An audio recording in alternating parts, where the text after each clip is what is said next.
Всім привіт! Це я, Вова Дантес, і ми гонимо останню тачку в цьому сезоні. Знаю, сумно, але по-перше, тачки ми будемо продовжувати гнати, просто не будемо це знімати. А по-друге, ми вирішили зробити цей випуск прям великий. Тим паче, що в гостях у мене дуже потужна та красива людина, з якою всі мріяли б ось так просто весь день їхати в тачці і спілкуватися. Даша Астаф'єва. Хотіла сказати, що я мокра, але не в тому сенсі. Мені прикро. Сьогодні ми заїдемо до професійних яхтсменів. Так ви робите бомби? Вовчик, я теж за фахом не чистила картоплю. Заїдемо до хлопців з Ліги Добра, дізнаємось, які у них були труднощі на початку війни. Ти під час теж був з дружиною, з малим? З тещою ще. Ну, я знаю. Заїдемо у кото-готель для врятованих котиків і дізнаємося, чим вони займаються. Вигрібаємо гівно цілодобово. Вовчик, подиви, яке в нього лице. Ну і, звісно, заїдемо в Пончик-бой. Пончиків не поїли, але дізналися, що... Київ – це достатньо вже така і, може, і Київ – столиця. І спробуємо все це встигнути зробити за цей випуск.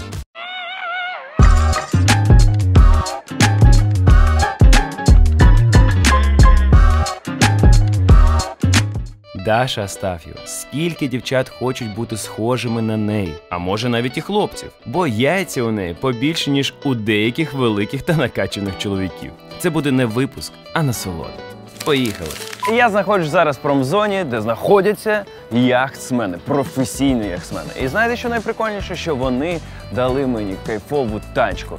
І я її буду гнати, цю шикарну машину, з іншою шикарною дівчиною. Ось вона, Даша Астаф'єва. Привіт. Я думала, скажеш, з іншою шикарною тачкою. Ні, я хотів сказати з іншою шикарною секс-машиною, але потім подумав, блін, так не прикольно, що... Що не було? Ні, так не прикольно, що постійно, знаєш, тільки звертають на те, що ти, знаєш, об'єкт сексуального втілення, що всі хочуть. Ну, це якась неповага до тебе, як до людини.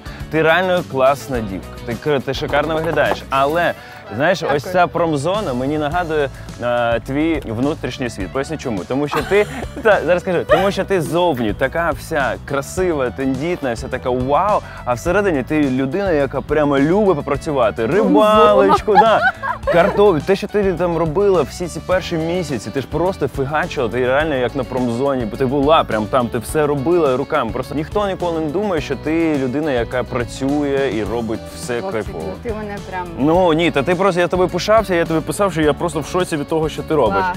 Диви, це праворульна механічна тачка. Ти Я не сяду. Ти не вмієш механіку? Навіть не пробувала ніколи. Блін, ну до речі, можеш спробувати, це прикольно буде. Вона Просто велика. отак просто. Ти ж 2003 року народження? Просто ця автівка теж 2003 року. А ти мені все більше і більше подобаєшся, Вовчик. Що тут за кроль їхав? Це король. Найголовніше – це зараз познайомитися з людьми, які нам подарували цю тачку, ну як нам подарували, дали її догнати до ЗСУ, і вони роблять ще купу всього. Вони ремонтують БТРи, БПЛА, прикинь, Клас. просто яхтсмени. Клас, Пиши я до них. дуже вже хочу познайомитися. Так, давай ти перший. Я перший. Привіт. Вітаю. Я Вова. Привіт, Це я Даша. Даша. Дуже приємно. Що це, по-перше, за акваріуми? Ти знаєш, що це за акваріум? Без рибок. Ці акваріуми несуть смерть оркам. А що? Це елементи бомбочок, які ви бачили, мабуть, багато З дронів, відео. які кидають? Да, те, що кидається з дронів. А ти чуєш якийсь звук? Це музика.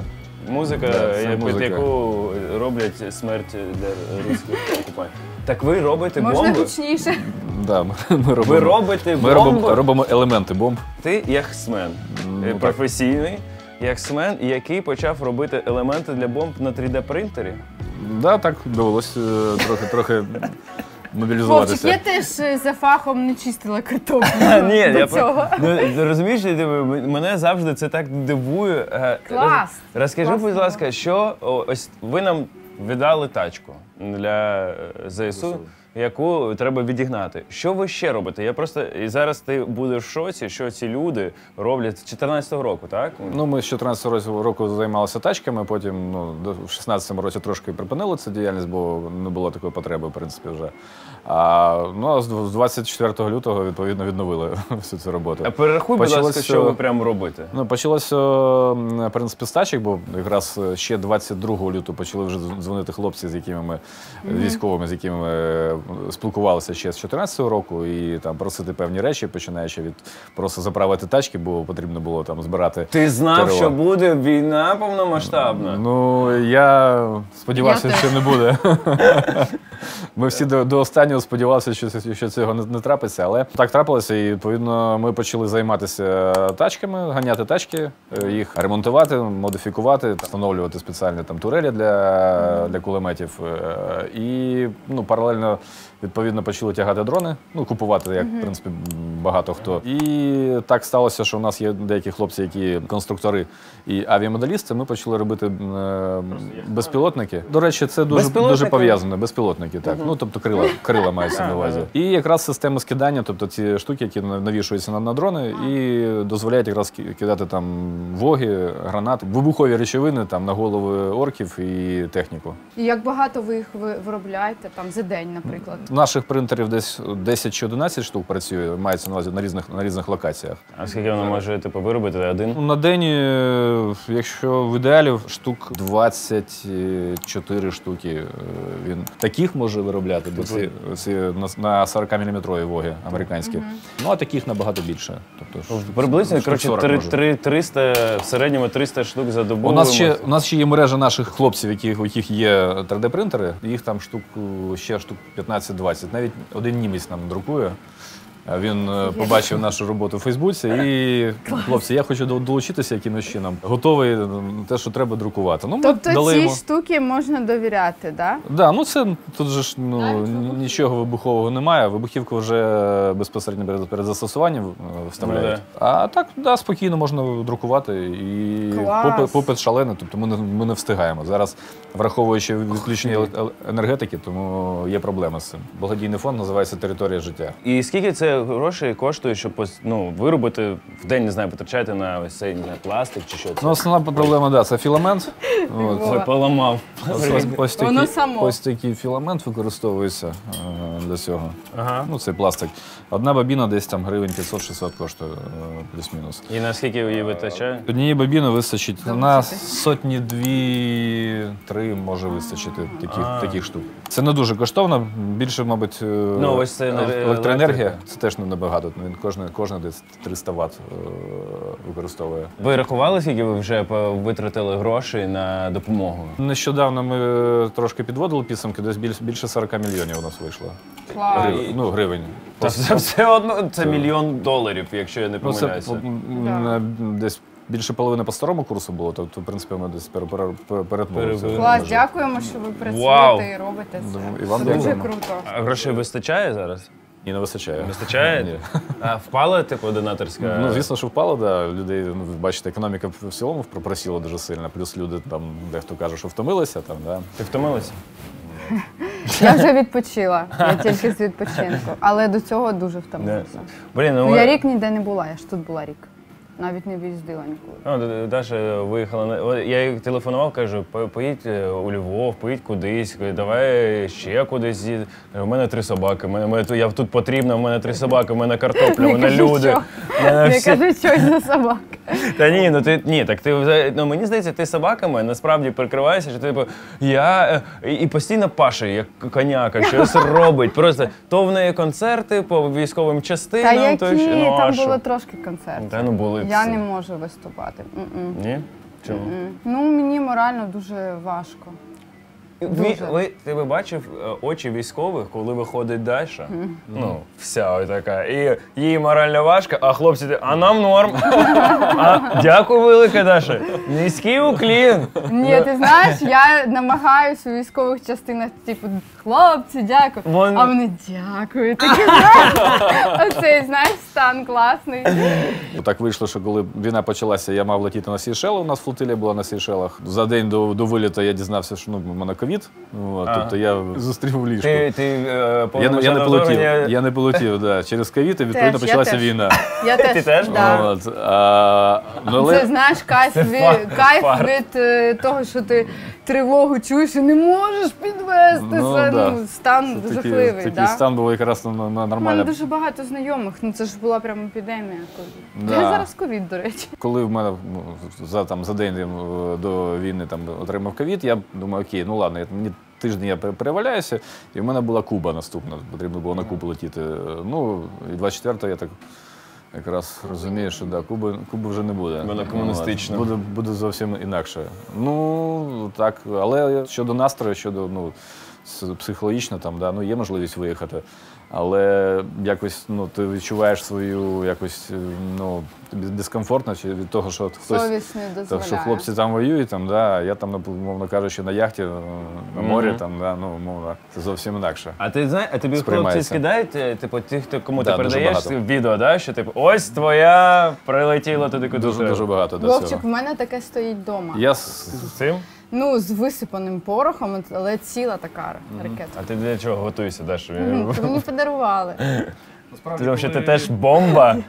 Ти знаєш, зараз дуже багато всякої херні збирають, такої воєнної. Шишки, каштани, бомби. Скажи, що треба для того, щоб донатили більше? Що потрібно? Які первостепенні задачі зараз? Розвідка потрібна. Розвідка – це означає небо, відповідно, потрібні безпілотники. Добре там, коли дрони, але дрони не вирішують ці проблеми. Потрібно крило, яке може 1,5-2 години хоча б триматися, далі літати і бути автономним. Тобто основна задача всьому. А дрони це таке, це тактичні задачі вирішує. Скільки це коштує? Ми розраховували вартість десь біля $5-6 тисяч розвідувальний безпілотник. Типу, або, до речі, це тут або тачка, або безпілот. Капець. Ну, коротше, що ми можемо казати? Встав вранці, привів себе до ладу і задонать. Вибери фонд, який тобі подобається. Поснідав і ще раз задонать. Да. Хочеться взяти, знаєш, не буде. Ні, не буде. Нехай, знаєш, а можливо... Це не треба брати, оце можна без питань, у нас є. Блін, а це, будь ласка. Ой, можна? Ні, можна я лишу? Я думаю, що саме цей долетить куди треба. Добре. Ще була тема така, автографи робити. Дивись, Даш, я малюю частину тебе. Дякую, бачиш, ще раз вибач, я просто увлекся. До побачення. Гарного дня. Запам'ятайте цей фонд. Він називається «Територія життя». І знаєте, мені дуже подобається така метафора. На прикладі деталі для бомб, що кожен з нас вкладає свій маленький пазлик, щоб скласти потім єдину велику мозаїку – нашу перемогу. Дашу я знаю давно і знаю, які трансформації з нею вже відбулися раніше. Але от зараз вона знову зовсім інша. Давайте дізнаємось, яка саме. Даш, ну що ти на механіки, я не можу. Сексі? Ти знаєш, мені іноді сон сниться, що я їду на механіки і згадую, що я ж не можу водити на механіки. До речі, слухай, це насправді прикольна тема, можна навчитися швидко. Зараз такі автівки, на яких легко навчитися на механіці. Воно навіть інколи прикольно. Особливо, коли приганяєш. Хлопців ЗСУ. Ти знав, я колись у Крупіна в сторіс побачила, що в мене є доба, щоб навчитися на механіки. Я знаю, що Міша нещодавно тільки за кермом. І він, прикинь, поїхав кудись чи в Польщу, чи куди. І сів, і навчився, і через добу вже бачу в нього сторіс, він їде і знімає. Блін, Міша, для мене, до речі, стільки людей за війну отак повідкривалось, що от завжди, знаєш, я думала, що я сама розумна і що я все знаю. З початку війни я зрозуміла, що я ніхрена не знаю. І що я завжди казала, що я себе відчуваю вже старою бабусею. Я ще така мала, я стільки всього ще не вмію і не знаю, і це хочеться навчити. До речі, ось реально, хто тебе прям надихнув і вразив в хорошому серед тих, кого ти знала? Це можуть бути і відомі, і невідомі люди, просто. Ну, по-перше, мої батьки, тому що я завжди всім казала, ой, в мене батьки, як малі діти, я постійно повинна про них дбати там, ми постійно сперечаємось, бо вони там чогось не знають. Блін, як зібралися мої батьки і як вони... Це, знаєш, той самий страшний випадок, коли ти такий хизуєшся, що ти такий дорослий, все від тебе залежить. Але батьки, знаєш, це, мабуть, може вони й не знали, може в них не було того досвіду. Але так як батьки вселили в мене віру і допомагали позбавитися страхів, мене мама так заспокоювала.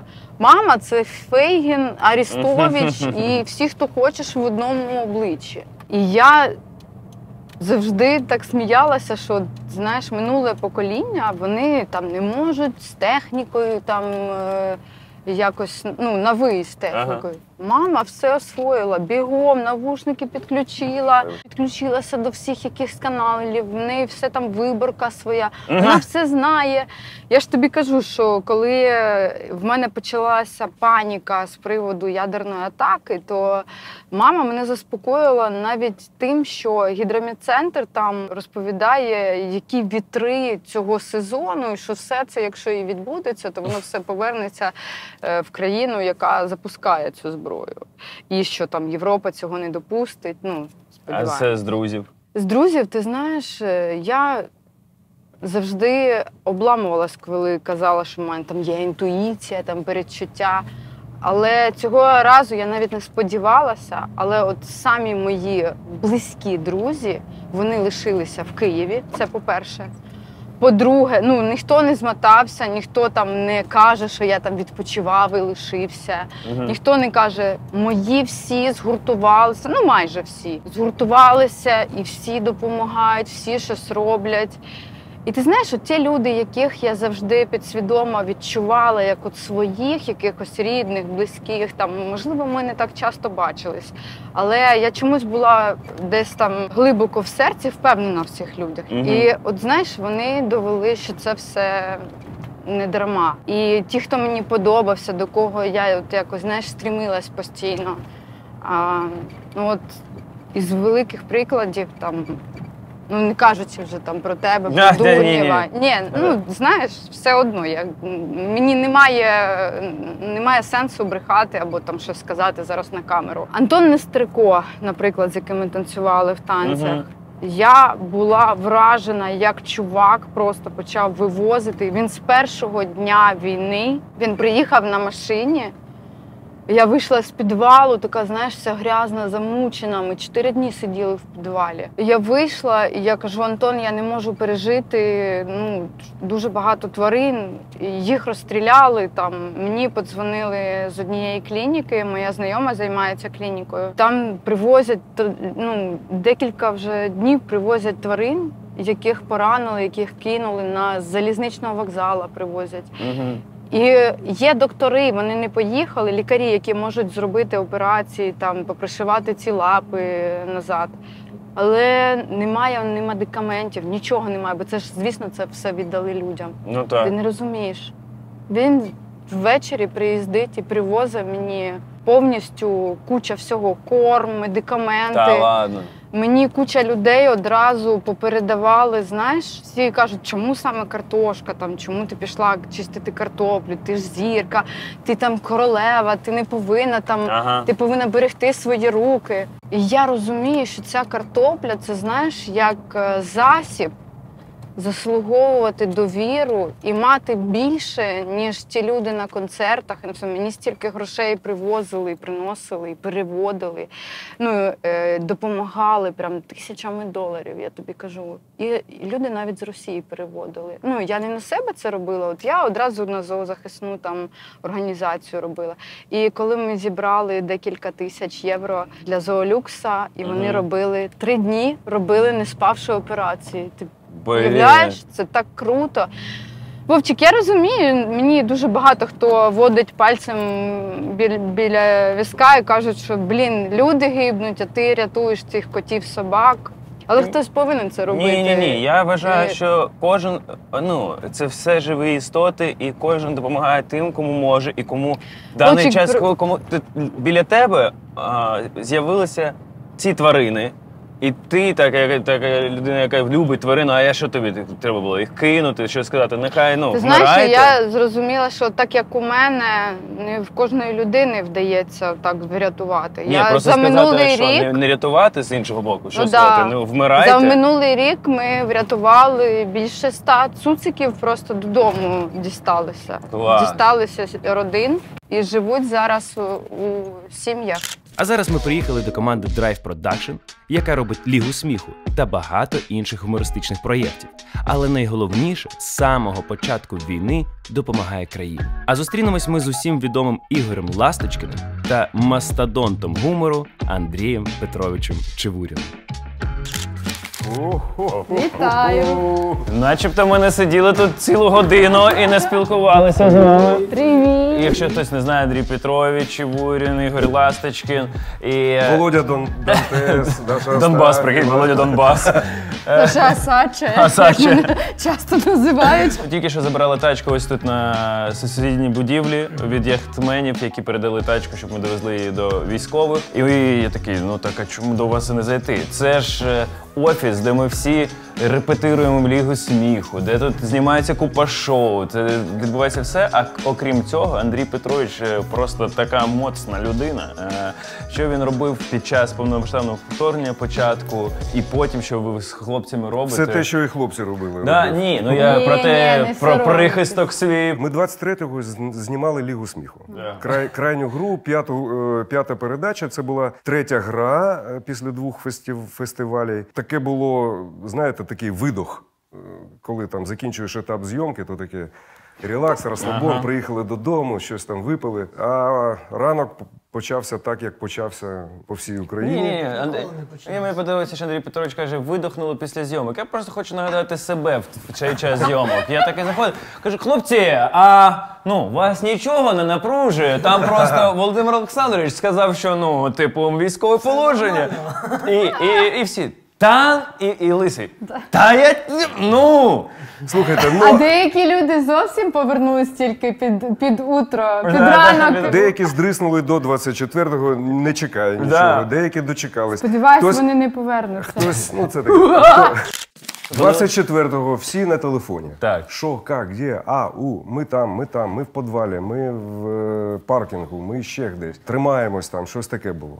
25-го вже пішло, слухайте, може давайте, виїжджайте до нас. І так нас 26-го ми почали збиратися. Десь збиралися 2 суток. Нас було 24 людини, серед яких діти, мами, жони. В апогеї було 27, чи навіть 28. Це коли Бурлака к нам приїжджав, наш режисер. Він з-під Чернігова. Приїхав через місяць після окупації, приїхав і нічого не знав, що в країні, де війська, хто кого там.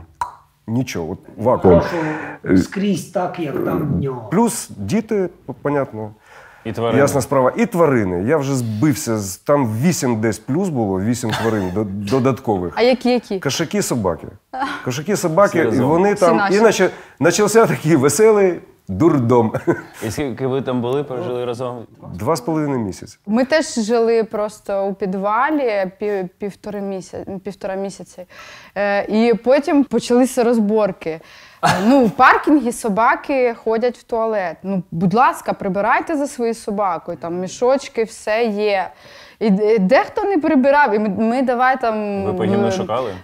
Так, шукати по розміру кавеликів. Це не Чия наше. собака це могла. Шерлок Щит. Я кожен раз, коли мої ж зовсім не ходять в туалет. І Чічі моєму треба відбігти кілометрів 5, і то, щоб ніхто не дивився, треба відвертатися. А тут було все навпаки, все було добре. І я, коли мої собаки ходили, я кричала на весь паркінг: "Ми покакали!" У всіх людей так по-різному все це було. Але ви ж відчуваєте, як всі були збентежені і збиті з пантелику. У мене дуже багато знайомих почали їхати до батьків там в Ірпінь, в Бучу, ховатися. Петровича. Той же Андрій Бурлака, наш режисер, він нічого кращого не придумав, як поїхати в Чернігівську область вранці 24-го і зразу під орків. Але потім вже почалося, ви проходите тяму, ви ж там почали в ТРО ще. Мені ця історія про ТРО дуже подобається. Як Петрович пішов до ТРО. Я пішов один, офіційно, назвемо це так. І зі мною ходили Чингіз, Ігор і Ілюха іноді ходив. Це все одна людина? Чингіз, Ігор і Ілюха. Я виявив бажання також сходити, що там подивитися. Цікаво ж, як воно. І виходив, і мені розповідали старслужбовці. Так, ось, дивишся, тут камери, 4 камери, от там, от бачиш, кішка пішла. Одного разу було так гаряче, прям стрьомно. Що було? У якій, блядь, в четвертій ранку якийсь чувак на сімерки виїжджає. Остановив, опа, машина. Боже, так чому мене навчали про хід в ноги? А це виявляється, що теж якийсь ТРОшник, який виїжджав на свій пост, там тут жив. Блін, ви... Фу, це діньочок. Ще будучи в ТРО, хлопці почали відпрошуватись, щоб допомагати ще більше. Вони почали розбирати завали під Києвом. Приїжджали в Гостомель, допомагали і слухали історії людей. А в якийсь момент вирішили, що потрібно допомогти з встановленням модульних будиночків для тих, хто залишився без житла. І все. Організували фонд, зібрали гроші і закупили перших 6 будинків зі всім необхідним. Плюс-мінус будиночок 18 квадратних метрів, 6х3, коштує десь порядка $10 000. Ігорян, а скажи, ти під час теж був з дружиною, з малим? І з тещою ще. Ну, я знаю. Постійно, коли вона приїжджає, то ковід. Да? Локдаун і все. Єлена Павловна. З Дніпродзержинська. Привіт, бонжур. І вони, типу, всі, коли приїжджають, все постійно щось відбувається. Ну, вона не збирається зараз приїхати? Вона приїхала, і війна почалася, ми переїхали до Вікторовича, потім вона поїхала, все нібито почали там Харківську область звільняти, потім вона знову приїхала 10 октября. А, це через неї? Так, вона знову поїхала, і зараз, в принципі, Херсонська вже пішла. Я це не пов'язую, але всі, хто знає її, там, з моїх сусідів. Розуміють, що до чого. Ти не хотів вивезти, не знаю, дружину з малим за кордон? А чому вони сказали, ми з тобою, чи... Так, я з першого дня хотів, ми сіли в машину, встали в пробку, і все. Ну, тобто я хотів вивезти хоча б на захід. Але ми проїхали там приблизно 1,5 кілометри і розвернулися, поїхали далі вдома дивитися цей єдиний марафон новин і співставляти факти з реальністю. Так. І в мене понині є бажання їх відправити, але вони не хочуть їхати без мене. Ну, на захід вони б ще поїхали, тому що я там був би поруч, а так вони не хочуть без мене кудись. Блін, як я їх розумію. Але просто з малими, як йому пояснювати там тривоги, вибухи, ось це все... Ну, благо, що він вже в 3 класі, він більш-менш так розуміє. Я йому просто серйозно сказав, що це війна, реальна війна, люди гинуть, люди... Там потрапляють під обстріли, можуть прилетіти в хату, може, якщо чуєш тривогу, обов'язково 2 стіни, або спускаєшся в підвал, якщо мене нема з мамою. Якщо ти гуляєш на вулиці, чуєш тривогу, біжиш в підвал. І він все виконує? Так, він дуже серйозно до цього ставиться, тому що він розуміє, що з ним серйозно балакають, і він як дорослий вже ставиться до цього. Бо іноді навіть дорослі цього не розуміють і не роблять. Він навіть мене там «папа» чи «тато». Більше вже останнім часом «тато». «Тато, ти що там в залі робиш, в коридор давай?»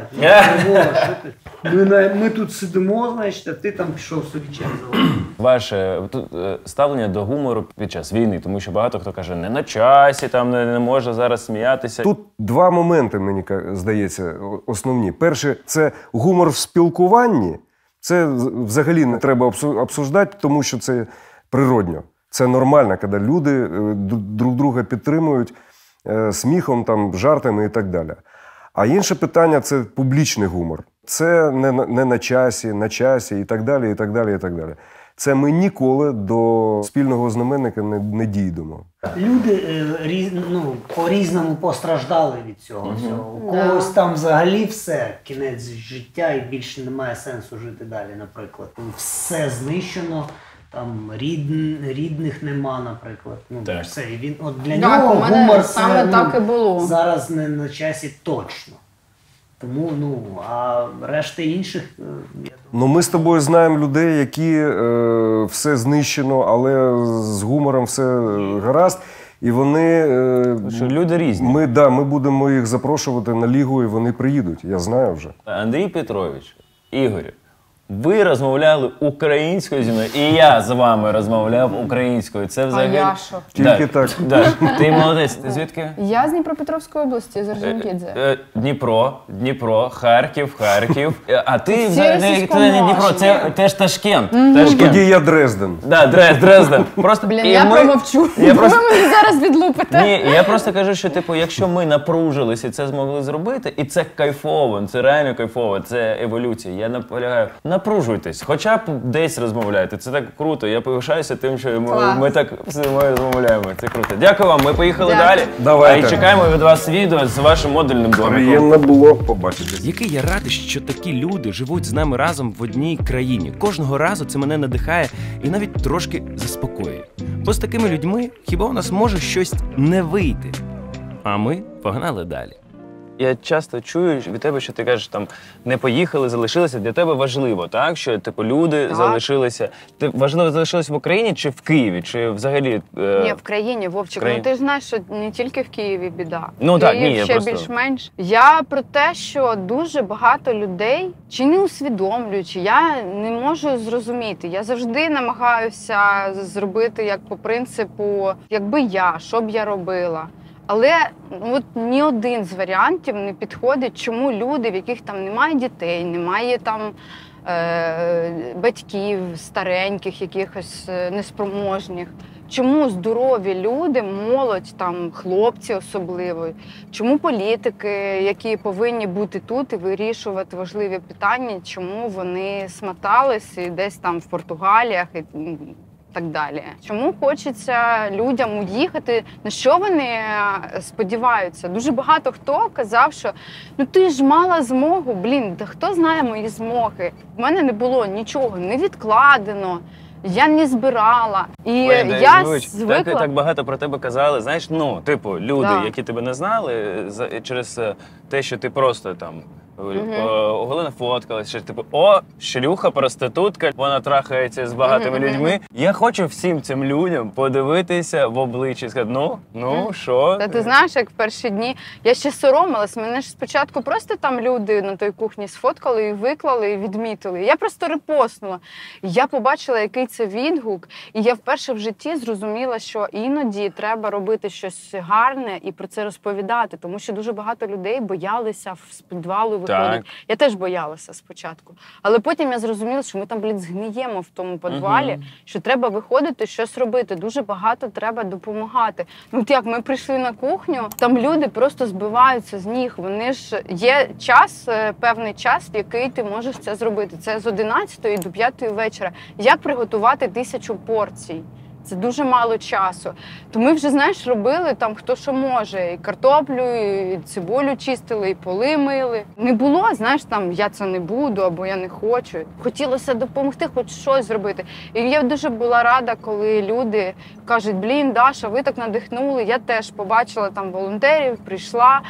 Дуже багато людей, знаєш, вони якісь як сліпі. А де допомагати, що робити? Коли ти відчайдушно хочеш допомогти, ти завжди знайдеш, де це зробити. Коли ти щиро цього бажаєш, в мене мама теж, знаєш, спочатку переймалась, потім я почала переводити гроші, які в мене там були. Я почала мамі переводити і кажу, якщо ти бачиш літніх людей, заплати за них на касі. Тому що якось в центрі прям було скопичення людей, які... Я коли з Вова вийшла і побачила, як бабуся їсть із кормушки з птичої і плачуть. Я її підійшла, так обійняла, і вона каже, до мене син не може доїхати, в мене є син, але з ним немає зв'язку.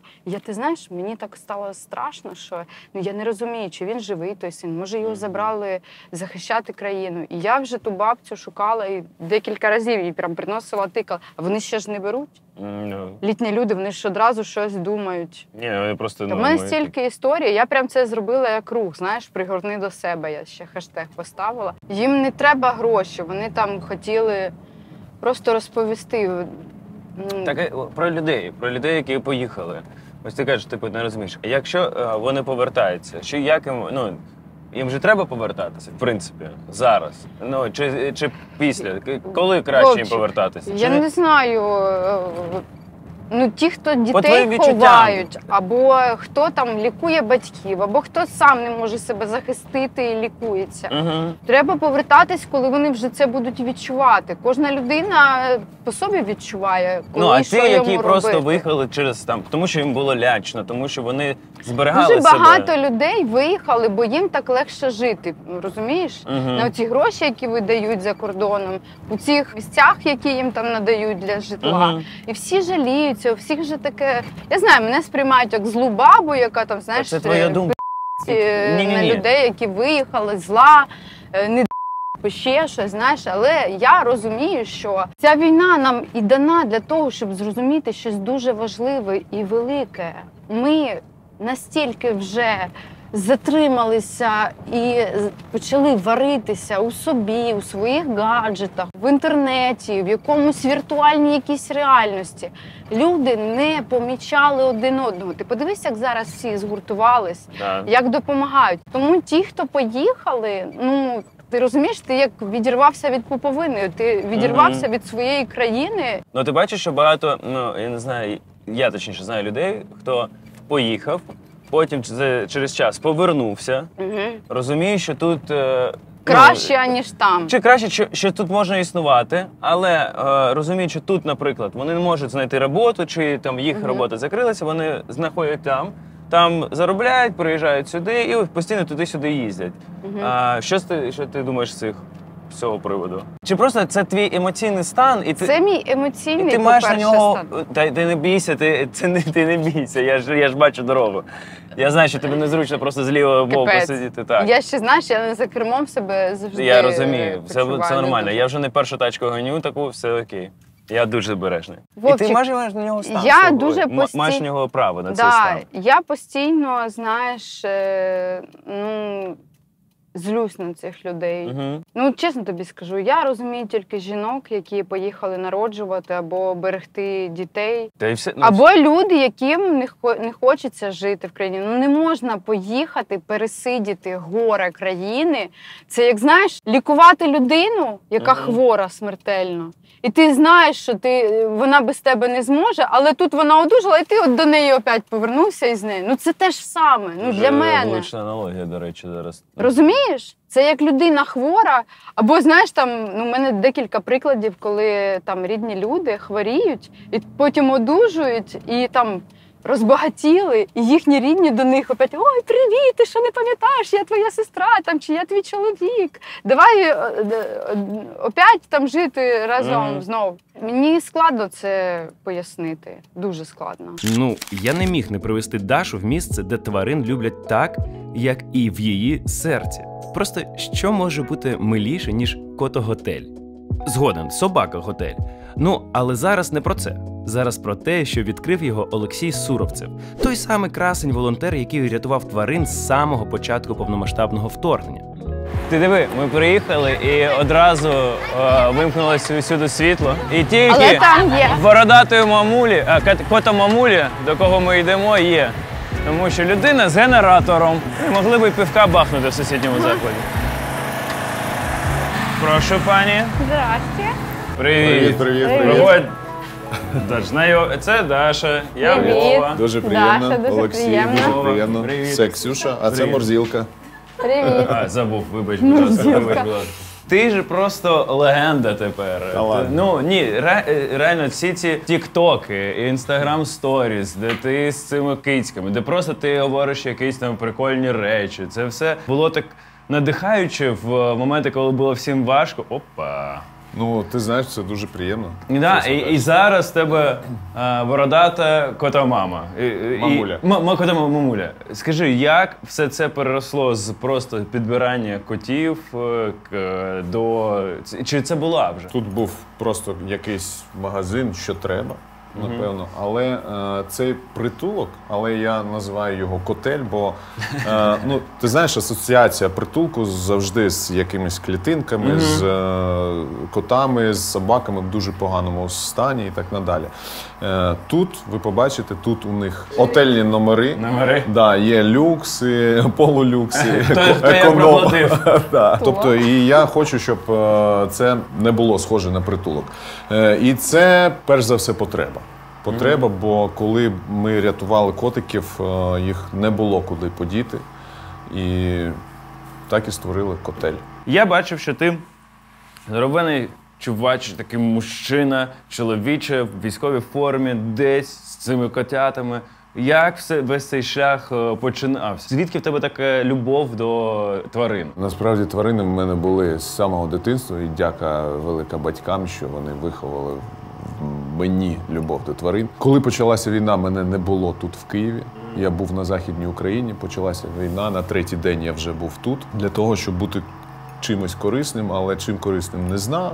Ну, тобто записувався в тероборону, там дуже багато людей було, не записали. Коли підірвали Романівський міст, ми зробили переправу, потім допомагали людям евакуюватися, а потім, ти знаєш, я завжди порівнюю. Сценарій фільму складається з сцен, і коли можна з цього сценарію сцену викинути, нічого не зміниться, то значить ця сцена просто не потрібна. Моє внутрішнє відчуття було цією непотрібною сценою, бо людей, які допомагають людям, дуже багато. Насправді людей, які допомагають, ну, зооволонтерів, їх не так багато. Можна просто на пальцях руки перерахувати, скільки їх так. І випадково я побачив оголошення в Телеграмі, що при евакуації забули в кузові машини кота, і він там 4 дні сидить. А я тут був поруч і думаю, ну, 4 дні, напевно, його там вже нема, пробіжуся. Та ні, коти живучі. Я знаю, в мене була кішка, яка просиділа 41 день без їжі, без води. Вони їдять обої, збирають. Серйозно. Але я думав, що його вже забрали. Я знайшов ту машину, там дійсно був кіт, я його забрав, підгодував. А він є тут? Ні, вже ж дуже багато. Вже військових котів в мене тут немає, слава Богу. І, коротше, виклав все в Інстаграмі, все. На наступний день почався мій шлях рятування. І де ти їх знаходив? Яке саме найнезвичайніше місце? Мені подавали заявки. Тобто люди кидали просто своїх тварин і їхали кудись, ну, за кордон. І потім врятуйте нашу тваринку, ми його залишили. Я мав адреси, мав ключі і... Їх так мама бере. Але коти дуже люблять ховатися. І знаєш, коли великий дядя лупашить кувалдою в двері, а ключів іноді не було, я ламав двері. До речі, будь-яку двері я можу зламати зараз. Там мені треба колишньому кое-що зламати. Можна вас викликати? От, і коли я лупашу в двері кувалдою, ну що вони роблять? Звичайно, ховаються. Так. Коротше, Отримала? одна кішка сховалася, знаєш, між стіною в ванні, між гіпсокартоном і бетоном. Мені довелося просто рушити стіну з дозволу, звичайно, власника. Скажи просто, що ти любиш рушити стіни і двері. Так і було. Там котоотель? Да. Пішли, подивимося? Йдемо. Льош, скажи, будь ласка, як проходить день в котоотелі? Вигрібаємо гівно цілодобово. Ну, серйозно. І в прямому, і в переносному? Так і є. З самого ранку приходимо сюди, прибирання десь 2,5 години. 2,5? А скільки там їх? Ну там їх близько 20, напевно. І все одно 2,5 години? Звичайно, це ж потрібно, щоб було чисто. Пішли всередину. Пішли? Так, 2,5 години. До речі, мої коти на кис-кис не відкликаються, А на що? тільки на ім'я. Ой, ти диви, Заходимо. які цяці. Вау! Заходимо. Це що таке? Це реально готель. Скажи, чому дехто відкритий? Є коти, які хворіють, А. долікуються, є коти агресивні до котів. Наприклад, Семен Семенович, він класний до людей, але дуже агресивний до котів. Є кіт у нас там Дон Кордон, в нього вік. Ну, як віч. Дон Кордон. як віч, тільки вік. Серйозно, в котів буває? Ти що, Вовчик? Я не І знав. йому не можна буває. контактувати з Дивіться, він іншими без котами, волосся. тож А я... вони всі добрі? Всі, хто Да, на вулиці, да. всі добрі? Да. Вовчик, подивись, ось одноокий. Це Пірат. правий, а його брат лівий. Класно, мені дуже Правий, подобається їх ім'я. Всі коти військові, яких я рятував під час військових дій активних, вони вже пристроєні, вони вже віддані ось власникам. Це вже інші коти, яких просто або знайшли на вулиці, або хтось. Тільки от Семен Семенович, у нього власниця уїхала десь за кордон і просто залишила. Тож в нього ім'я, яке йому дала власниця, але, звичайно, я вже ніколи в житті їй не поверну цього кота. А вона його покинула і Просто виставила? Виставила. Чесно кажучи, навіть не знаю, хто ця жіночка. До мене звернулася її сусідка, яка сказала, що кіт просто на вулиці плаче, його виставили. Але кіт класний. Просто Ти дивись теж з одним оком. це ж лівий. Лівий, він товстий, він класний. Давай я покажу. Він як Чіча. Диви, який він контактний. класний. Це ж як у дитбудинку. Діти всі тягнуться до спілкування. І що ти з ними далі робиш? Дуже класний приклад. Я покажу кошечку, я не знаю, буде видно. Кошка пузяшка. Я не буду її доставати, але можеш заглянути. В неї рак. В неї 4 зломані ребра і зломана лапа. Я бачу. Мені написали в Інстаграм, що підкинули під магазин кошку, вона перебинтована і в крові. Скидають фото, лежить просто киця, перебинтована в крові, повіз у лікарню і просто викинули. Не захотіли просто, не знаю, возитися. Боротися за ним. Але ти знаєш, набагато гуманніше було б присипи. Реально, це ж не коштує багато грошей. Так, в мене з'явилася ця киця, ми зараз боремося. Довго вона не проживе, але якийсь рік. Але останні дні в неї будуть останні дні в неї вже класні, в неї класна компанія, в неї класні. аніж були в здоровому житті. Зараз я займаюся, перш за все, важкохворими, такими, що там мають величезні проблеми. І ти їх потім віддаєш людям? Її навряд чи я комусь віддам, а в принципі намагаємось. Ось де Мазі, до речі? Да, я теж. Мазі ось. Це... це Мазі? Мазічку я забираю собі. А мені отой Ти подобається. бачила, що написано? Диви, Мазі. Французький круасанчик круасан. з абрикоскою. Кастрирован, привит, пропонен паразитов, лоток на 5+. Рекомендації. А носити на руках. Делать массаж щочек. Пожалуйста, Мазі. Давать вкусняшку Можна 2 вам, рази будь на день. ласка, ти подиви, які в нього долучитися до щочки. масажу? Вовчик, подиви, яке в нього лице. Так, а це хто? А це хто ж, далі подобається? Оце мені Семенович. подобається. Ти подиви, яке в Семен нього Семенович, А, це Семен він Семенович. дуже класний. Можна я? Да. Боже, Сміна караула. Але дай понюхати. Ой, Боже, як класно. І деякі не скажеш, що він до котів агресивний. Але тому що він альфач, і тільки він Він повинен, відчуває, що я теж альфач. А які є плани на далі? Зараз веду переговори з сусіднім приміщенням. Хочу взяти приміщення, зробити там ветеринарний кабінет для того, щоб лікувати, бо величезні кошти зараз йдуть на лікування в інші клініки. Дешевше буде відкрити свій власний кабінет, де найняти людину, яка буде за ними постійно наглядати. У цього Фльофіка померла хазяйка. Боже. Храпун. Храпун, да. Храпун зараз лікується. Храпун, отримав дуже серйозний опік всіх внутрішніх органів. Він якусь отруту випив. І ми його ледь відкачали. Так, а які вимоги до тих, хто хоче забрати? Для початку я проводжу співбесіду і, чесно кажучи, в мене дружина психолог, і я розумію, коли людина дійсно любить і готова піклуватися за тваринками, коли це просто, знаєш, якась забавка. Ще я хотів запитати, чим ти займався, ким ти був до 24 лютого? Актор я. І ти Актор, просто... до акторства ще танцором був, танцівником. Ти ж точно, ти ще був щось на танцях з зірками. Да. А зараз нічого не знімаєш? Нічого немає, але щось намагаються там відновити, але щось не виходить. Нема фінансування, звичайно, спонсорів немає. За що знімати, не зрозуміло. Але ми погодились, начебто там мій основний проєкт – це серіал «Слід» на СТБ. І ми погодились по типу що там навіть там 50% гонорару ми згодні знімати, але щось вони навіть думають. Ось це на донаторство? Чи ти свої гроші? Я до початку війни збирав, я 2,5 роки без вихідних майже працював, знімався і збирав на власний будинок. Зараз частину грошей з цього будинку витратив сюди. Ой, клас. Да. Клас. Але все... Але ж ти тут і живеш? Да. Ні, до речі, в мене тут квартира, Ну, в цьому будинку. Але тут десь 40%, приблизно 30-40% це донат. І зараз ми живемо, в принципі, за донат. Через твою активність в Інстаграмі, в Так. Тіктосі, люди, типу, все Да, зараз падає чи нормально? Дуже на нулях. Просто зараз останні 2 тижні просто на нулях, бо світла немає. Ну розумієш, у всіх проблеми. Просто я не знаю, як у вас. У мене активність просто упала в всіх соцмережах, бо люди просто не встигають дивитися. Дуже сподіваюся, що люди, знаєш, такі створіння, що пристосуються до всього. І ви бачите, світла навіть немає, але в кожній майже дуже багато цих вікон горить світло, тож люди вже щось придумали. Ви бачили? Да, хочеш покажу? Біба, де ти? Біба! Вона тебе прямо слухає, Біба! чи він?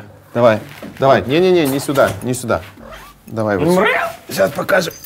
Ну ось це як собака, вона ж реально. Біба, он, кстати. Диви. Зараз буде Зверху капець. там Це Можна я Боба. теж поснімаю? Біба, давай. Дякую. Давай, побіжи. О, так а навіщо ти генератор заливаєш бензином? Просто під'єднай Давай. сюди. Давай. О, Неси давай сюди. апорт. Молодець.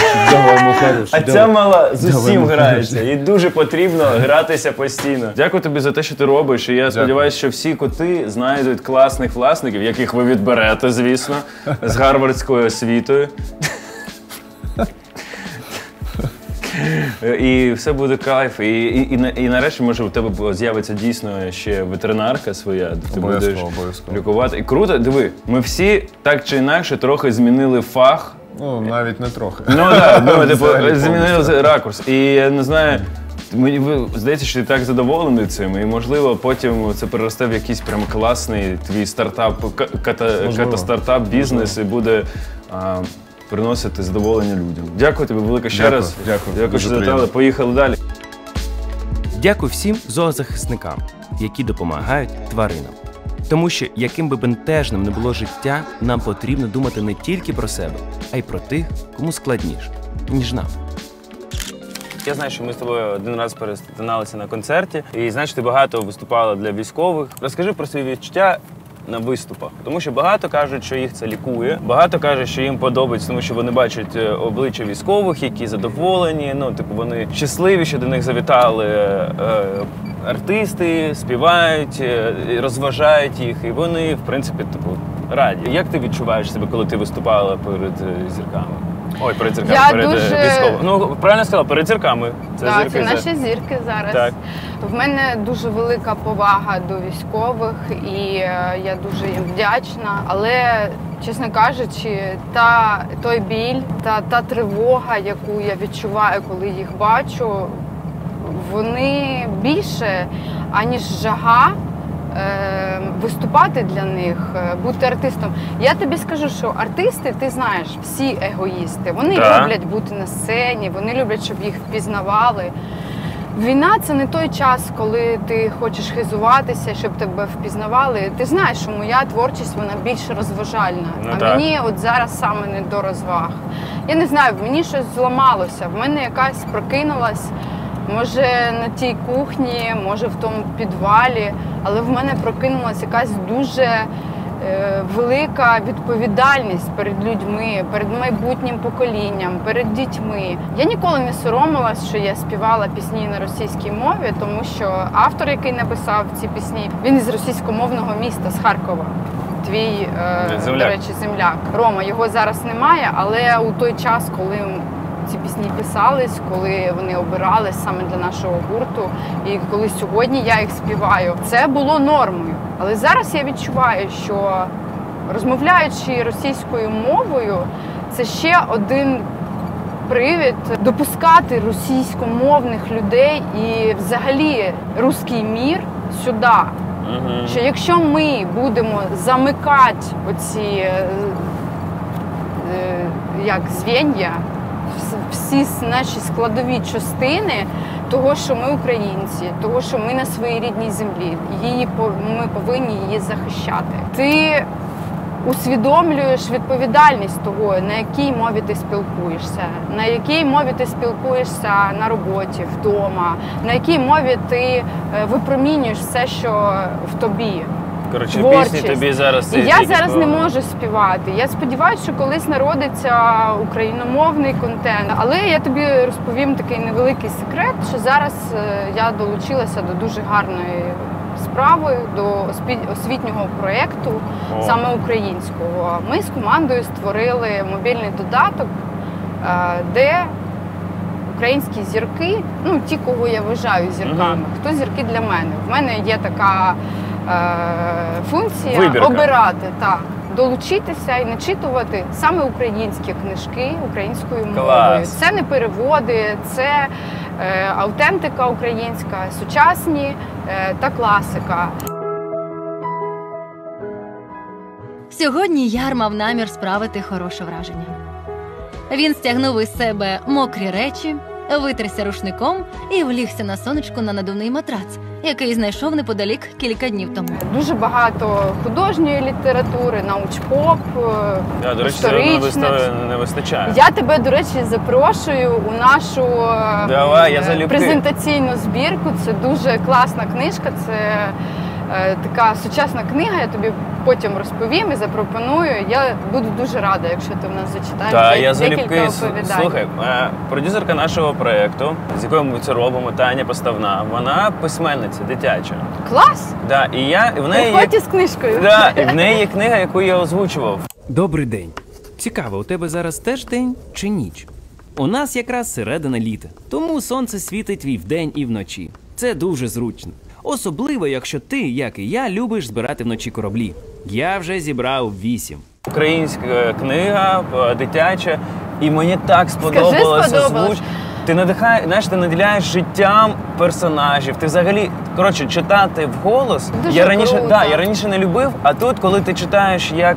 Я, до речі, інколи, коли є час на спілкування з малими, я читаю вголос, і ти там, змінюєш, як в голові мультик такий з'ясовується, чи якась там вистава, і це так цікаво. Це дуже розвиває, і я тобі скажу, що коли ці діти стануть дорослими, вони будуть згадувати саме ці інтонації, саме те, що ти переживав. І це дуже велика відповідальність. Молодець, круто. І для мене, ти знаєш, ці книжки, які перші я обрала, перша книжка взагалі про смерть, про інше відношення написав майже мій земляк Кирило Поліщук, я вже про неї розповідала в інстаграмі. Це книжка, де головні герої – птахи. І це аналогія з різними людьми. Я для себе стільки зробила відкриттів. І ти знаєш, основним було те, що кожну людину, кожного українця питаєш, ти читаєш українською? Так, але ж давно, щось у школі, і ніхто навіть не може розповісти, що він читав, який там зміст був. Це торкається кожної людини. Але ти знаєш, це якась магія. От наскільки спірною була моя творчість і сольна, і в гурті, всі казали, там може співати, не може, і там класна музика, не класна. Завжди розподілялася публіка, то це всім дуже сприймається щиро і з великою любов'ю. Всі наші читачі йдуть і всі роблять, і допомагають, і радять, і приводять нових людей. От наступна книжка, яку я буду читати, вона буде на суржикі. Це мій рідний український. Я хочу довести українцям, щоб вони не соромились балакати українською мовою. І навіть суржиком, тому що це теж українська мова. А скажи, а як ти зараз, чим ти розказала про цей проєкт, про книжковий, а є, я знаю, що проєкт в тебе кулінарний.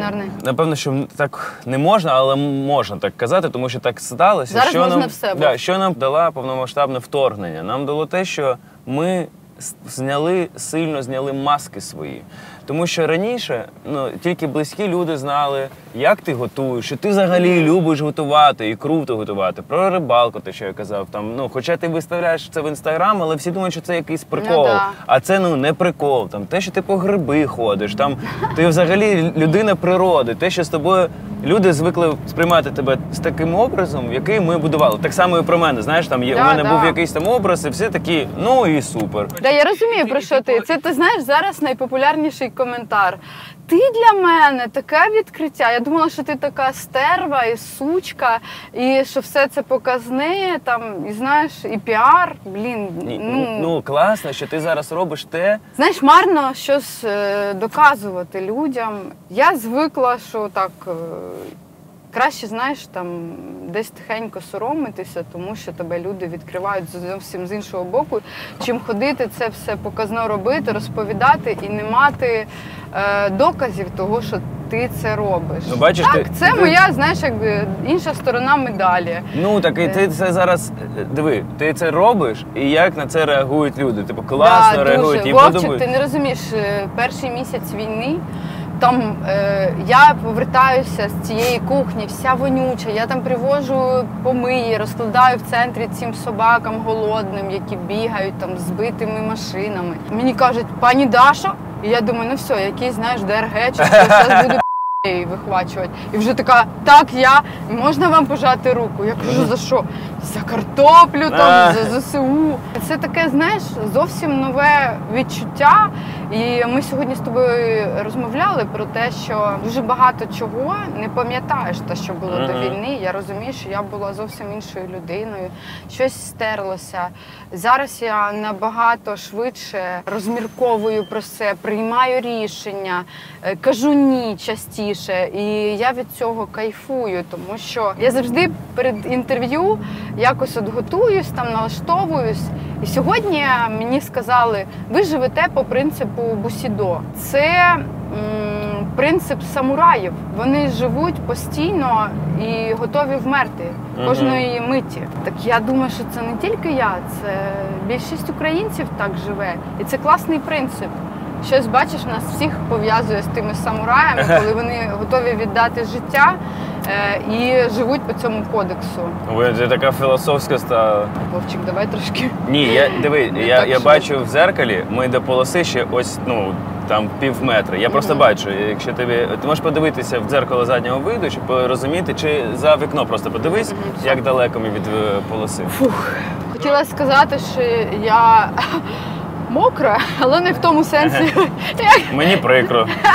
Я зараз тільки писала про те, що я обрала книжку першу для нашого додатку. «Пташиний цвинтар» називається. І там саме про те, що в кожному з нас живе хтось, хто, спостерігаючи якісь жахливі події, трошки радіє, що ці події не з тобою стаються. І ця книжка мене навчила потрошку цього хтося брати за руку і виводити в сторону світла. Тому що так чи інакше війна – це темрява, яка постійно засасує, постійно тебе випробовує. Я спостерігала дуже багато прикладів, коли люди перейшли на сторону темряви. І це більша частина людей.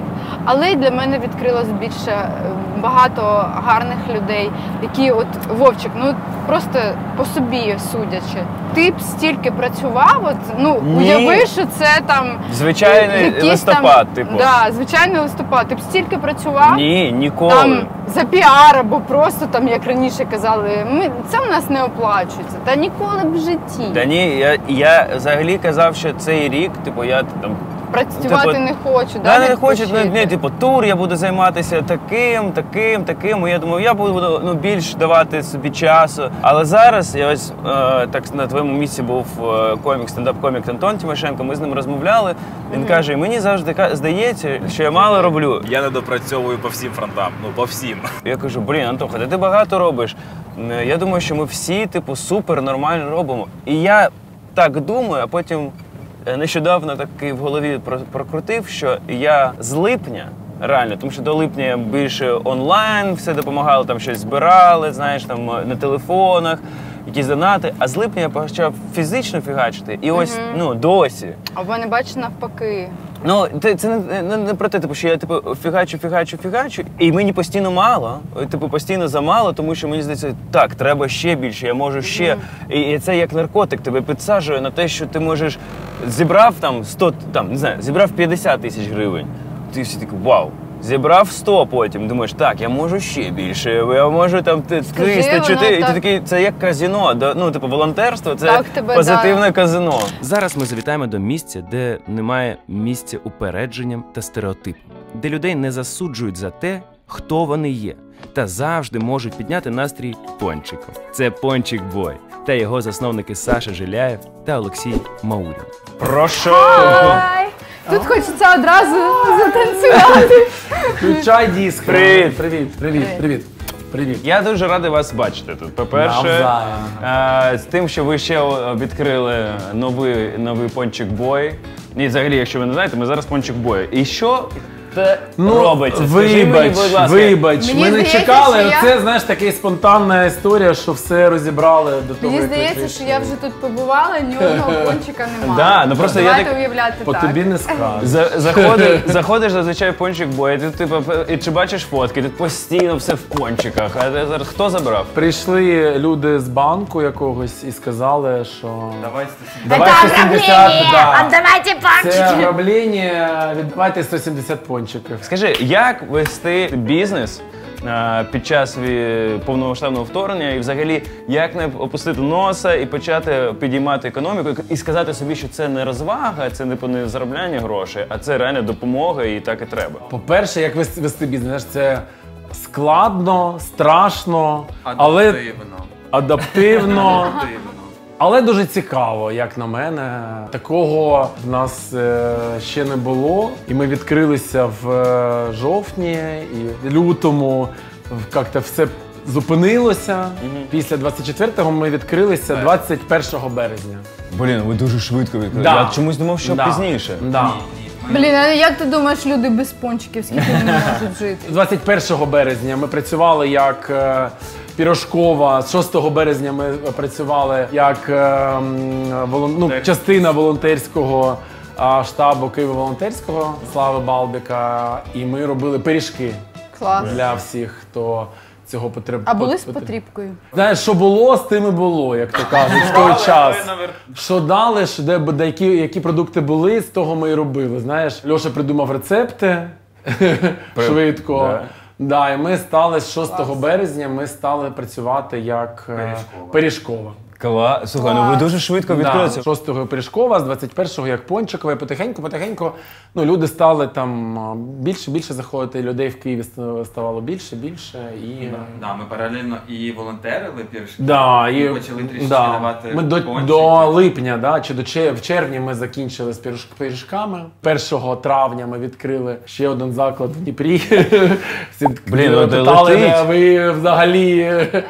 У вас є щось там, навіщо? І ось завтра, він вже працює, але завтра офіційне відкриття, ми корнер відкрили у магазині Гара. Я ще хотів поговорити про одну важливу річ, тому що у вас тут, по-перше, на дверях це написано, що мало де зустрінеш, це типу LGBTQ+. Це таке питання, яке дуже обговорюється, тому що багато представників LGBTQ служать зараз в ЗСУ, в Нацгвардіях, але інколи люди не розуміють, чому це важливо. Коли Меловін попросив репостнути пост про те, що про цю проблему, що треба дозволити відвідувати своїм хлопцям, своїх хлопців, дівчатам дівчат, тому що вони не можуть відвідувати їх, якщо їх, наприклад, поранили, вони ніхто. І я зіткнувся, одна половина була, типу, лайк, супер, дякую, а інша половина... Горіть в аду. Ти що, з глузду з'їхав? Ти що, про що це зараз не на часі? Є представники ЛГБТQ, які служать в лавах ЗСУ. Наші друзі навіть. Всередині їх там батальйонів чи бригад знають, що вони розкриваються чи не розкриваються? Мені здається, що я не дуже там спеціаліст в цих питаннях, знаєш, я не знаю, бо я не там. Але наскільки мені відомо, то деякі ведуть відкритий образ, і їх побратими знають, що вони належать до цієї спільноти. Деякі, звичайно, приховують. Це така тема досить табуїрована і досить закрита. Релігійні страхи, якісь є у людей. Якісь є страхи бути самотніми, якісь страхи бути відкинутими соціумом, страхи насильства, це теж є. Я там не можу сказати, що там призивати якось там, нема єдиного рецепту, як правильно робити камінг-аут, як на мене. Да? Це відчуття і бажання, щоб воно всередині там проросло якось. І тоді тобі легко все вийде, і навіть там, якщо тобі хтось скаже, що ти там якийсь не такий мудак, там козел і все, то ти все одно це якось перевариш дуже швидко. Чому важливо, щоб це ком'юніті, називаємо так, узаконили? Що не може зробити, наприклад, пара? Основні пункти, для чого це потрібно, це факт наслідування, тому що якщо, наприклад, військовослужбовець служить в армії і гине, то його партнер не має права прямого на наслідування його майна, виплати якоїсь компенсації. Він не має на цього права. Був один випадок, коли одного хлопця загинув, і той навіть не мог, бо батьки того хлопця були проти, і він не мав права навіть попрощатися з ним. Жесть. Була лагідна українізація, а як... Лагідна ЛГБТизація. Як це зробити, щоб люди не чуралися, не шугалися? Для мене це взагалі дивно, що люди досі так роблять. Прийде згодом, просто натурально, мені здається. І я вважаю, що Київ... Це років через 100. Ні, Київ це достатньо вже така і, може, і квір-столиця.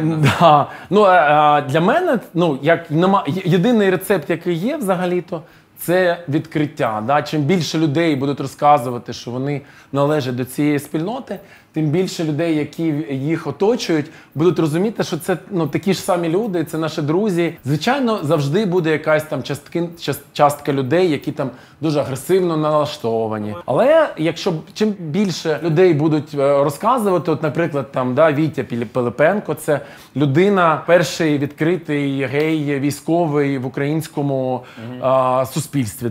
Про нього багато теж написано. Дуже цікава людина, який теж там воював, він воював, коли було АТО, він зараз воює.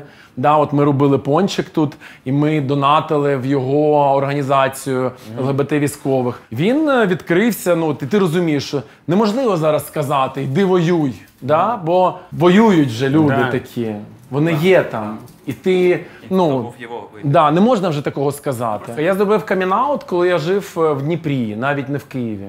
І що? Нічого. Просто я хотів сказати, і що? Ось я хотів цю відповідь почути. Звичайно, що моя історія, вона не є там, як у всіх. Прикладом. В мене так було, мене ніхто не хейтив. Я наступного ранку пішов на роботу в велику компанію, в якій працює там більше 4 тисяч людей умовно, офіс, в якому працює 600 людей. Мені ніхто нічого не сказав. Пару людей підійшли і сказали, Боже, як ми тебе любимо. А чому ти зараз в цій компанії не працюєш? Не через те! Тому що є пончик вже. А у нас що стендап? Прикинь, просто все було нормально, ми просто звільнили, сказали, як ми тебе любимо, і звільнили. Я хотів запитати про волонтерство зараз. Як воно відбувається у вас? Кожен захід, який ми робимо, кожну новинку пончиків, яку ми робимо, ми намагаємось донейтити гроші на ЗСУ, на якісь організації, де потребують гроші, закривати збіри, тому що, це неможливо зараз. Мені здається, що кожна людина, яка сьогодні є там в Україні, живе, вона волонтерить. Так чи інакше. Свідома людина. І я, от останній, наприклад, раз ми зібрали 40 тисяч, ми розіграли ім'я, бо пончики називаються у нас чоловічими ім'ями, і ми розіграли ім'я серед тих, хто задонатив там від 100 гривень. Яке ім'я було? Орест. У нас, на жаль, цього пончика вже нема. Мені здається, я знаю цього Ореста. Але це новий виграв Денис якийсь, якийсь хлопець, а сказав, я хочу, щоб Орест назвав. Клас. І ми назвали пончик Орест. Ось, і я ще хотів запитати, в тебе тут як паті. Да. І ти взагалі паті-бой сам по собі. Ну ти реально, ти король вечірок, і це... Чого? Я цього не знаю. Ти що? Ви що не запрошуєте Ти мене не на ці відпочивала вечірки? жодного разу з ним, тому ти так гарно виглядаєш. Як пояснити, що тусуватися можна, але, типу, якась там межа повинна бути? Ну, так. Для мене головна межа – це скільки ти віддаєш на ЗСУ. Це головний показник, там, чи ти робиш це свідомо, чи ні. Ця орда, яка на нас напала відкрито там 24 лютого, а раніше в 2014 році, головне, чого вони вимагають, це того, щоб українське суспільство було нещасне. Щоб було, відчуття, щоб це було відчуття страждання, суму, такого, щоб кожна українська людина була нещаслива. Ми повинні розуміти, що ми повинні бути щасливими людьми. У кожного з нас з вами різне відчуття щастя. Кожному достатньо почитати книжку. Іншому піти поспілкуватися там з друзями.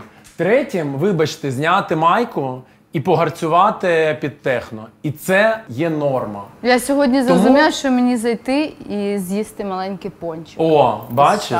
Я така щаслива. Кожен має на право бути щасливим навіть зараз, навіть у військові часи. Як приклад, є там славетний клуб на Кирилівській без назви.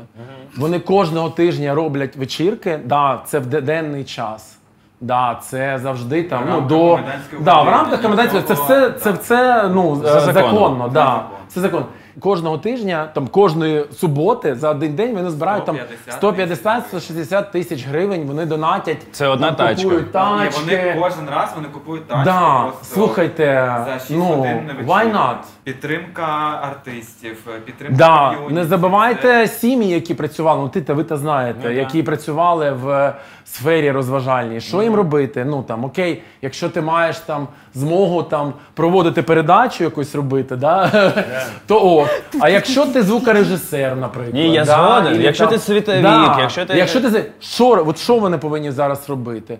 Бо в цій галузі дуже багато людей було задіяно в розважальній. Їм що, виїхати за кордон, вони повинні, чи як вони можуть, кожен допомагає Україні, працюючи, заробляючи гроші, виплачуючи податки, донатячи, є таке слово, Оце зараз найважливіше. Все інше то насаджені руснею наративи і світогляд. На цій позитивній ноті я кажу вам велике дякую. Дякую вам, дякую, що зайшли. Заходьте ще, дуже радий бачити вас. А тепер час отримати традиційну дозу натхнення від героїв цього випуску. Якщо би я повернувся в минуле 23 лютого, я б сказав собі: друже, не пий сьогодні так багато. Я б більше часу приділив би якраз тренуванням, пов'язаним із використанням зброї. Деякі навички, які, в принципі, мені довелося після 23 лютого отримувати, вони, в принципі, мені, думаю, що знадобилося. Одразу після нашої перемоги я, не гаючи часу, піду в море. Ми неодмінно переможемо, тому що ми не Росія. Взагалі. Це два протилежних світи, які одні заточені на руйнування, на пригничування, а інший світ на добро, відбудову, розвиток. Коротше, на все позитивно. Коротше, як плюс і мінус. Тому ми і переможемо, тому що ми плюс. Плюс-плюс! Одразу після нашої перемоги я накидаюсь алкоголем. Перепрошую. Ми неодмінно переможемо, тому що ми Україна. Головне відкриття, яке для мене зробила ця війна, це я не помилився в друзях, котрі поруч. А друзі, які не поруч, це розчарування. Україна в майбутньому це буде наддержава. Просто з крутезними акторами, співаками, з дуже класною економікою, з розвинутою інфраструктурою. І всі будуть хотіти бути українцями. Після нашої перемоги перше, що я зроблю, це віддячу І завжди буду дячити нашим воїнам, віднесу їм багато квітів, кожному буду дарувати. Ми неодмінно переможемо, тому що ми великий народ і тому що в нас немає іншого путі. Даш, ну ось ми закінчили цей важкий, довгий день. Ми побували в багатьох прикольних містах. Що з тебе на колінниці? Це ж подарунок. Ви просили принести подарунок? Так, і ми хочемо розіграти його серед глядачів. Так, давайте. Що потрібно робити? Хто це? Це Луна. А, це Луна? Моя собака, яка постійно підіймає настрій всім в інстаграмі і в соціальних мережах. І я хочу, щоб людина, яка буде носити цю футболку, завжди посміхалася, їй навзаєм посміхалася, перехожі, там, близькі люди. Скажи, що повинна людина зробити? Давай придумаємо швидко. Що написати в коментарях для тебе важливо, за що вони отримують цю футболку? Хай допомагають тваринам. От сьогодні ми вся знімальна група побачила, як важливо піклуватись про тих, хто не може сам про себе піклуватись. Що люди у багатьох випадках можуть про себе попіклуватись, а тварини ні. Давай хай донатять і давай віддамо футболку тому, у кого буде найзворушливіша, ну якщо можна так сказати, історія про те, як хтось перехистив у себе тваринку під час повномасштабного вторгнення. Я буду дуже чекати на ці історії. Тут написано «потілуй», тож я цілую цю футболку. Путі-путі. А ще від себе я хочу, ну як від себе, від Пончик Бой. Давайте так, тут є ім'я постійно на всіх пончиках. Напишіть найдивовижніше ім'я, яке найсмішніше, яке буде піднімати вам настрій. Святозавр. Я думаю, зараз Педро і Хуліо. І найприкольніше ім'я отримає від Пончик Бою коробку пончиків. Лайк! Я дуже радію, що ми можемо, попри все, знаходити в житті позитивні моменти, бути тим, хто ми є, допомагати, продовжувати кохати, дуркувати, обійматися, поважати одне одного, любити і радіти тому, що ми українці. Я обіймаю кожного, хто донатить, хто продовжує репостити важливу інформацію, хто не втомлюється, а навіть якщо втомлюється, відпочиває і знов допомагає. Ми переможемо тільки якщо ми будемо єдині. Інше – тільки питання часу. З вами був Володимир Дантес і команда шоу «Мамо, я ганяю тачки». Слава Україні!